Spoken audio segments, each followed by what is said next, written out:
જો 51 નંબર, એક લંબચોરસ મેદાનમાં પ્રદર્શન યોજવાનું છે. લંબચોરસ મેદાન, એમાં પ્રદર્શન યોજવાનું છે. લંબચોરસ મંડપની ત્રણ બાજુઓ 80 મીટર કાપડથી બંધ કરેલી છે. આ ત્રણ બાજુ 80 મીટર કાપડથી બંધ કરવી છે અને ચોથી બાજુ ખુલ્લી રાખવાની. ત્રણ બાજુ 80 મીટર કાપડથી બંધ કરેલ છે, ચોથી બાજુ ખુલ્લી રાખવી છે. તો આ મંડપના પરિમાણો કેવી રીતે નક્કી કરવા પડે? મંડપના પરિમાણો કેવી રીતે નક્કી કરવા પડે કે જેથી મહત્તમ ક્ષેત્રફળ આવૃત કરી શકાય, ક્ષેત્રફળ મહત્તમ થાય એ રીતે મંડપના પરિમાણો શોધો. તો સૌથી પહેલાની લંબાઈ અને પહોળાઈ ધારી લો. ધારો કે લંબાઈ x છે અને પહોળાઈ y.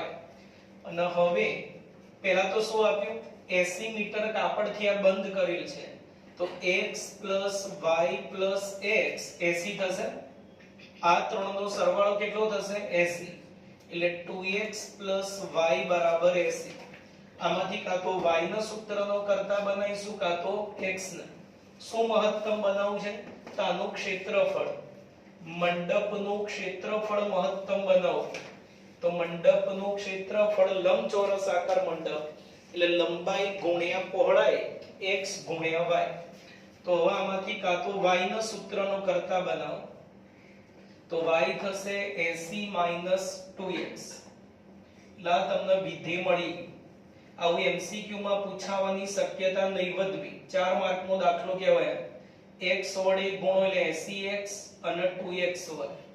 પહેલા f x 80x નું વિકલન 80, x વર્ગ નું 2x એટલે 4x, f ડબલ ડેશ 80 નું 0, 4x નું 4 થઈ ગયું. f ડબલ ડેશ માઈનસ તો f એટલે થઈ ગયું પેલું ક્ષેત્રફળ મહત્તમ છે. પણ આપણે તેના પરિમાણો એટલે લંબાઈ અને પહોળાઈ શોધવાની છે. તો મહત્તમ કે ન્યૂનતમ માટે f'(x0) 80 બરાબર 4x એટલે x બરાબર 80 ભાગ્યા 4 એટલે 20.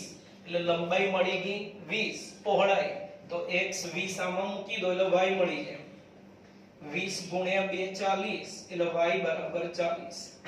તો આ મંડપના પરિમાણો શોધો. એ લંબાઈ અને પહોળાઈ તમને મળી ગઈ 20 અને 40.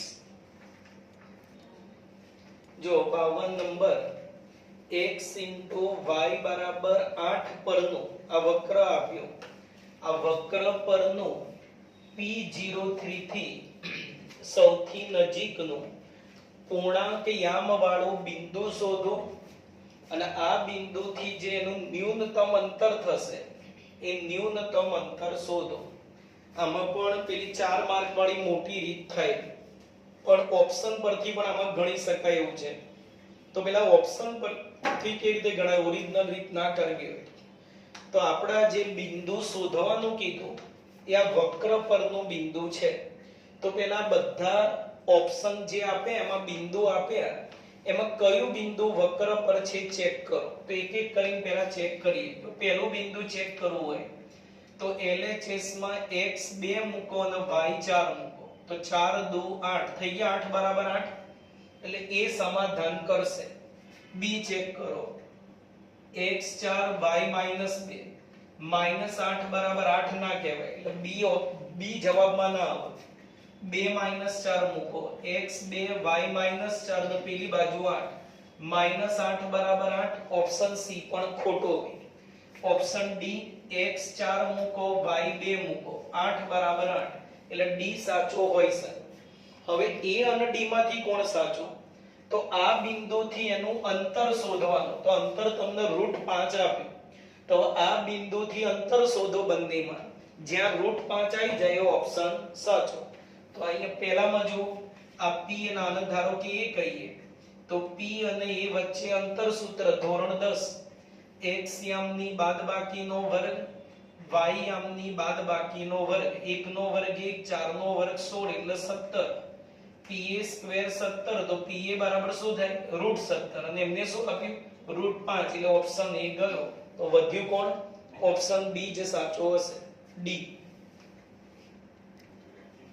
જો MCQ નંબર 55 fx તમને આ પ્રમાણે આપેલો છે જ્યાં a ગ્રેટર ધેન 0 અંદર જે અજ્ઞાત a છે એ ધન છે એવું આપ્યું આ જે વિધેય f છે એની મહત્તમ અને ન્યૂનતમ કિંમત અનુક્રમે p અને q આગળ મળે છે p અને q મહત્તમ ન્યૂનતમ કિંમત નથી બી શું કીધું છે કે આની મહત્તમ કિંમત p આગળ મળશે અને ન્યૂનતમ કિંમત q આગળ મળે છે એટલે x ની કિંમતો આપી દીધી પેલો f' x 0 લો એટલે એમાંથી જે x આવશે એકનો p કીધું ને એકનો q કે જેથી p² બરાબર q થાય તો a શોધો એટલે આની મદદથી p q શોધીએ ને આમાં મૂકીએ અને ગણતરી કરીને a શોધવા તો પેલા f' આનું વિકલન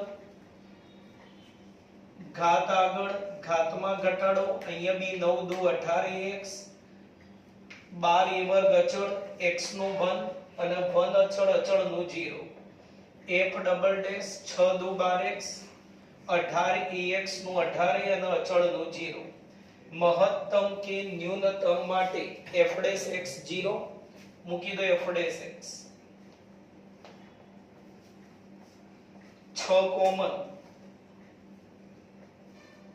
અવયવ પાડો ગુણાકાર 2 સરવાળો 3 2 એકા 2 ગુણાકાર 2 સરવાળો 3 એટલે 2 એકા 2 અહીંયા a વાળું પદ છે 3 એટલે x 2a અને x minus a minus 2a minus a એટલે minus 3a અત્યાર સુધી છે ને આપણે a નહોતો આવતો યાદ હોય તો આવું આવતું ગુણાકાર 2 સરવાળો 3 એટલે 2 એકા 2 આવું લખતા હતા આપણે પણ અહીંયા a સ્ક્વેર આપ્યો અહીંયા a આપ્યો એટલે અહીંયા 2a થાય અને અહીંયા 1 * a શું થશે a અવયવમાં ધ્યાન રાખજો અને તોય ડાયરેક્ટ ના ફાવે તો ડિટેલમાં જવાનું પહેલું અને છેલ્લું પદ એમનું એ ગુણાકાર 2 સરવાળો 3 2 એકા 2 એટલે વચ્ચે ax છે એટલે 2ax અને -ax એ રીતે લખવું પડે પહેલા બે છેલ્લા બે માં કોમન x કોમન આ બંનેમાં -a કોમન બંનેમાંથી x -2a કોમન એટલે x બરાબર 2a x બરાબર a આમાંથી એક p બનશે અને એક q બનશે કોણ p બનશે અને કોણ q બનશે તો કોના આગળ મહત્તમ થાય એ ચેક કરો અને કોના આગળ ન્યૂનતમ તો 2a માટે ચેક કરો તો એ f ડબલ ડેશ માં 2a મૂકી દો 2a x ની જગ્યાએ 2a એટલે 24a થાય 12 દુ 24a અને પેલો 18 24a માંથી 18a જાય 6a થઈ ગયું ધન કે એ તો તમને ધન આપેલા છે f ડબલ ડેશ ધન તો f ન્યૂનતમ f ડબલ ડેશ ધન તો f ન્યૂનતમ એટલે 2a આગળ શું થશે ન્યૂનતમ અને એમને કોના આગળ ન્યૂનતમ કીધું ભી q આગળ એટલે q બરાબર 2a તો હવે ટાઈમ પાસ નહીં કરો ચાલશે આ q બની ગયો તો આ શું બનશે a p બરાબર a અને બંને આમાં મૂકી દો p વર્ગ બરાબર જે q આપ્યું રકમમાં p વર્ગ એટલે a વર્ગ q ની કિંમત 2a a શોધો જ એટલે 2a આ બાજુ a કોમન અને બહુ જફા ના કરવી એટલે a કે ઉડી ગયો એટલે a બરાબર 2 એની કિંમત મળી ગઈ 2 जो MCQ नंबर 56 वास्तविक संख्या x અને તેના વ્યસ્ત સંખ્યા ઉમેરવાથી વાસ્તવિક સંખ્યા x અને એની વ્યસ્ત સંખ્યા એટલે 1/x ઉમેરવાથી મળતી સંખ્યા એનું ન્યૂનતમ મૂલ્ય x બરાબર ખાલી જગ્યા આગળ મળે આનું ન્યૂનતમ મૂલ્ય x બરાબર કોના આગળ મળે એ શોધો ન્યૂનતમ મૂલ્ય નહીં શોધવા ખાલી x જ શોધવા તો આગળ કરતા ટાઈમ f' x નું વિકલન 1/x નું -1/x વર્ગ f ડબલ ડેશ 1 નું 0 -1 એમનો એમ 1/x વર્ગ નું વિકલન -2/x ક્યુબ એટલે આ થયો 2/x ક્યુબ. મહત્તમ કે ન્યૂનતમ માટે f' x 0 એટલે 1 બરાબર 1/x વર્ગ x વર્ગ 1 એટલે x બરાબર ±1. કયું મૂલ્ય શોધવાનું છે આપણે? ન્યૂનતમ. કઈ સંખ્યા આગળ ન્યૂનતમ મૂલ્ય મળે? ન્યૂનતમ. તો x શું મૂકીએ તો f ડબલ ડેશ ધન થાય કે ન્યૂનતમ ક્યારે થાય? f ડબલ ડેશ ધન હોય તો 1 મૂકો તો ધન થાય કે -1? +1. f ડબલ ડેશ 1 મૂકો એટલે 2/12 ધન. f ડબલ ડેશ ધન તો f ન્યૂનતમ. તો x બરાબર કોની આગળ ન્યૂનતમ મળે? તો 1 આગળ ન્યૂનતમ મળે. એમ કે કોની આગળ મહત્તમ મળે? તો -1 મૂકીએ તો આ માઈનસ માં થાય. f ડબલ ડેશ માઈનસ તો f કેવો થાય? મહત્તમ. તો એમાં -1 આવે. જો પરવલય y² બરાબર 18x પરનો ખાલી જગ્યા બિંદુ એવો છે કે જ્યાં y નો વૃદ્ધિ દર x ના વૃદ્ધિ દર કરતા બમણો છે. આ વાક્યના સંકેતમાં લખીએ આપણે. y નો વૃદ્ધિ દર એટલે dy/dt એ x ના વૃદ્ધિ દર કરતા બમણો છે એટલે dy/dt બરાબર 2dx/dt. એટલે આનું વિકલન કરો અને આનો એમાં ઉપયોગ કરો એટલે એક યામ મળી જાય. આનો ઉપયોગ કરવા પરવલયનું t પ્રત્યે વિકલન y² નું 2y y નું dy/dt 18m નું m x નું વિકલન dx/dt. હવે dy/dt ની કિંમત અહીંયાથી જોઈન મૂકી દો. જો 2y m નું m 18 અને dx/dt m ના dy/dt ની જગ્યાએ લખાય 2 dx/dt. તો જો dx/dt ગયા 4y બરાબર 18 y બરાબર 18/4 9 દુ 18 અને 2 દુ 4 y 9/2. પેલો ઓપ્શન જોઈ લેવાનો. એક જ ઓપ્શનમાં y 9/2 હોય તો x નો ટાઈમ પાસ કરવાનો નહીં. હવે બીજું શોધવું જોઈએ તો y 9/2 આમાં મૂકો એટલે x મળે. 9/2 નો વર્ગ એટલે 81/4 અને પેલો 18x 81/4. 18 નીચે લાવો એટલે 81/4 ગુણ્યા 18 આ નવી 81 અને 2 નવા 18 એટલે 9/8 એટલે બિંદુ મળ્યું 9/8 અને 9/2. જો 58 નંબર 10 સેમી ત્રિજ્યાવાળા લોખંડના ગોળા પર આવો એક લોખંડનો ગોળો આપ્યો જેની ત્રિજ્યા 10 સેમી છે. ગોળા પર બહારની બાજુએ એક સરખી જાડાઈનું બરફનું પડ છે. આ ગોળાની બહારની બાજુએ ચારે બાજુએ એક સરખી જાડાઈનું બરફનું પડ છે. બધી બાજુ બરફના પડની જાડાઈ સમાન છે.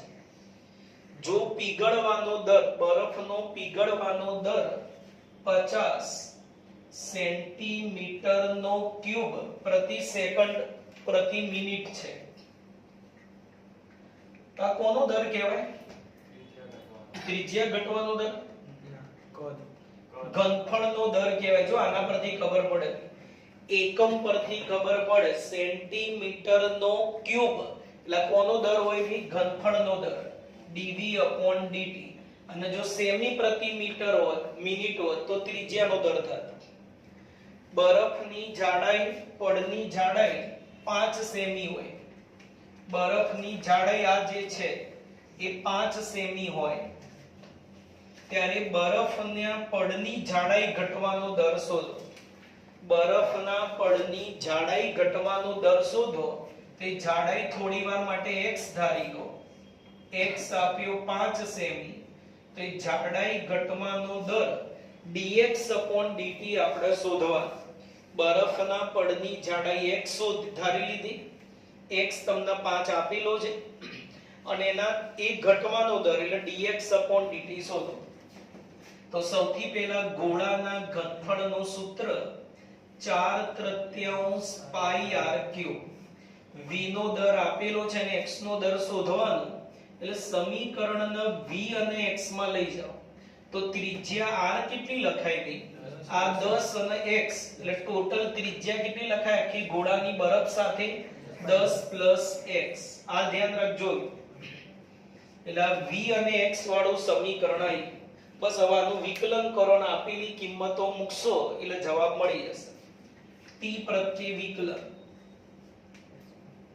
4/3 અને પાઈ અચળ, આટલાનું વિકલન ઘાત આગળ ઘાતમાં 1 નો ઘટાડો કૌંસનું ફરી તો 10 નો 0 x નો dx/dt 3 ઉડી ગયો, કિંમતો મૂકો. dv/dt આપ્યો 50, 4 પાઈ m નો n, x હતો 5 એટલે 15 નો વર્ગ 225 dx/dt શોધવાનું. 225 ગુણ્યા 4 અને પાઈ નીચે એટલે dx/dt થશે 50 ના છેદમાં 4 પાઈ અને 225. ઉપર નીચે છેદ ઉડાડો, 25 ઉડશે, 25 દુ 50 અને 25 નવા 225, હજુ 2 દુ 4 ઉડી જાય. લો નીચે વધ્યા 9 દુ 18 પાઈ સેન્ટીમીટર પ્રતિ મિનિટ. એટલે બરફનું જે પડ હતું એના ઘટવાનો દર તમને મળી. જો 60 નંબર, એક ત્રિકોણાકાર બગીચાની બે બાજુઓ તારની વાડથી બંધ કરી છે. ત્રિકોણાકાર બગીચો આપ્યો, એની કોઈ પણ બે બાજુ તારની વાડથી બંધ કરેલ છે. ધારો કે આ બે બાજુ તારની વાડથી બંધ કરેલ છે. ત્રીજી બાજુ સુરેખ નદી કિનારે છે. આ જે ત્રીજી બાજુ છે એ નદી કિનારે છે.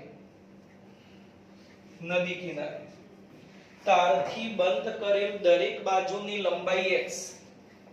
આ બંને બાજુની લંબાઈ x, જે તારથી બંધ કરેલ છે બગીચાની બંને બાજુ, એની લંબાઈ x. તો બગીચાનું મહત્તમ ક્ષેત્રફળ શોધો. બગીચાનું મહત્તમ ક્ષેત્રફળ ખાલી જગ્યા. તો બગીચાના ક્ષેત્રફળના સૂત્રના આધારે વિધેય બનાવીએ. તો ત્રિકોણાકાર બગીચો એટલે ત્રિકોણ ABC નામ આપીએ તો ABC નું ક્ષેત્રફળ 1/2 પાયો ગુણ્યા વેધ. ત્રિકોણનું ક્ષેત્રફળ 1/2 પાયો ગુણ્યા વેધ. તો વેધ દોરી દઈએ પહેલા. AD એટલે પાયો થશે BC અને વેધ થશે AD.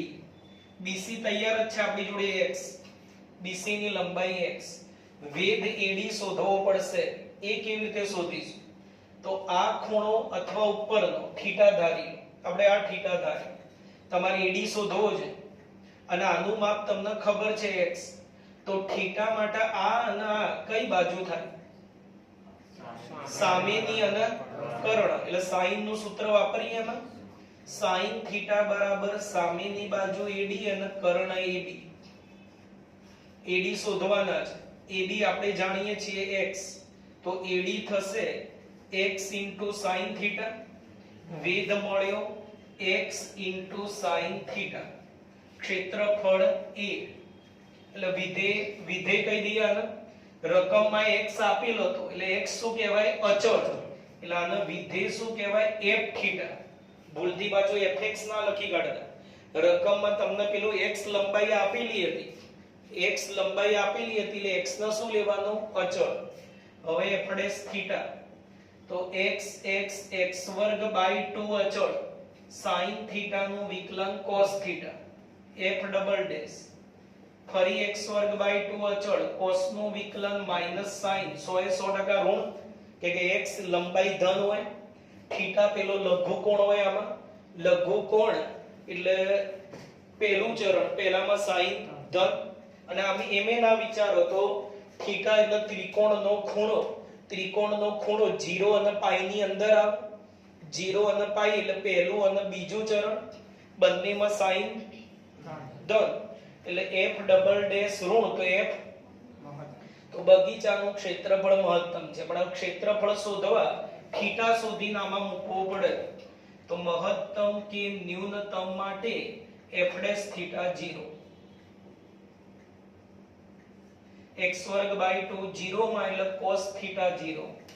cos ની કિંમત 0 π/2 આગળ, cos ની કિંમત 0 π/2 આગળ એટલે થીટા π/2 મૂકી દો આમાં એટલે ક્ષેત્રફળ મળી જાય. થીટા ની કિંમત મૂકો π/2 x x2/2 એમનો એમ sin થીટા એટલે sin π/2 sin π/2 1 એટલે ત્રિકોણનું ક્ષેત્રફળ મળી જશે x2/2. જો fx બરાબર mod sin x, x belongs to -π/2 થી 0 આ વિધેય ખાલી જગ્યા. ઓપ્શનમાં તમને વધતું ઘટતું એ પ્રમાણેના ઓપ્શનો આપે એટલે આનું વિકલન કરવું પડશે. વિકલન કરવું હોય તો પહેલા માનાંક કાઢવો પડે. -π/2 થી 0 કયું ચરણ થાય? 0 અહીંયા, -π/2 નીચે આવે માઈનસ વાળા ખૂણા, all s t c એટલે ચોથું ચરણ. ચોથામાં sin ઋણ, તો mod sin શું થશે? Minus sin. હવે એનું વિકલન કરો, માઈનસ m નો m, sin નો વિકલન cos. હવે ચોથા ચરણમાં cos ધન, તો આ માઈનસ ના કારણે f' x ઋણ, તો કયું વિધેય થાય? ઘટતું વિધેય. હવે ચુસ્ત ઘટતું બે ઓપ્શનમાં હોય તો થોડું વિચારવાનું.